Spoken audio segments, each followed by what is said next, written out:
Распалени скари, музика, детски джагор, редици возила и автобуси. Полиција која го регулира сообраќајниот метеж е сликата која можеше да се забележи на повеќе излетнички места – Матка, Сарај и Водна. Граѓаните велат дека секојдневието им е доволно тегобно, па барем можат еден ден да си дадат одишка во природа, со скара, добро мезе и здравица за подобро утре, кога веќе секој ден се соочуваат со економска криза. Секогаш традиционално, на први секогаш сме на Матка. И многу убаво си поминуваме, секогаш фамилиарно, доаѓаме, не еднаш во годината, повеќе пати доаѓаме. У 8:30 сме сабајле дојдени, заради тоа што да паркираме кола, да најдеме место, за да поминеме пубаво, премногу гужва, премногу автобузи, од секаде, Румунија има, Албанија, Косово има, значи Београд има, од Србија, од секаде има гужва.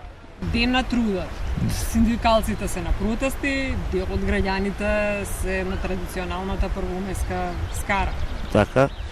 Па сега сето тоа зависи сега како е криза во држава, има повеќе криза она. Ние одделивме малце повеќе време за да дојдеме да си поминеме еден ручек фамилиарен да јадеме и така. Дали се вреднува доволно трудот на работникот денес? Па мислам дека не многу. Не се цени толку. Мислам дека треба малку уште повисоки плати да имаме, за да може повеќе да екзистираме, нели, да имаме подобар начин на живење. Голем број туристи од регионот се одлучија празникот да го поминат на Матка. Изабрали смо ово место као неко од најбољих овде и тоа е тоа. Стигли сме и стварно се свиѓа.